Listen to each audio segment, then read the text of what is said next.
ইমানের ৭৭টি শাখার পর্ব 4। শারীরিক আমল ৪০ প্রকার। উহা ৩ ভাগে বিভক্ত। প্রথম ভাগ নিজের সহিত সম্পর্কযুক্ত, উহা ১৬ প্রকার। নাম্বার ১, পবিত্রতা হাসিল করা। ইহাতে শারীরিক পবিত্রতা অর্থাৎ উযু, গোসল, হায়েস, নেফাস ও নাপাকি হইতে পাক হওয়া এবং কাপড় চোপড় পবিত্র রাখা, ঘর দরজা ইত্যাদি পবিত্র রাখাও ইহার শামিল। নাম্বার ২, নামাজের পাবন্দি করা। ফরজ, ওয়াজিব, সুন্নত, নফল, কাজা সবই ইহার অন্তর্ভুক্ত।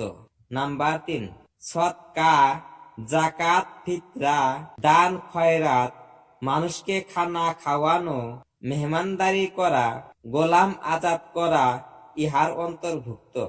নাম্বার ৪, রোজা রাখা, ফরজ হোক বা নফল রোজা হোক। নাম্বার ৫, হজ করা। ইহাতে ফরজ হজ, নফল হজ এবং উমরা করা ও তুয়াফ করা ইহার শামিল। নাম্বার ৬, ইতিকাফ করা, শবে কদর তালাশ করাও ইহার অন্তর্ভুক্ত।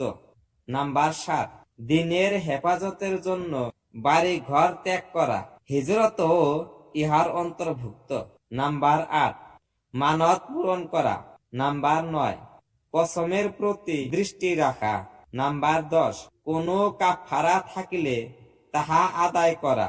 নাম্বার ১১, নামাজের বাহিরে সতর ঢাকিয়া রাখা। নাম্বার ১২, কোরবানি করা, কোরবানির জানোয়ারের সম্বন্ধে খবর দেওয়া।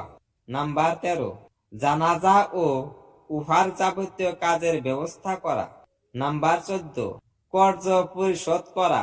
নাম্বার ১৫, লেনদেনে সততা রক্ষা করা, সুদ হইতে বাঁচিয়া থাকা।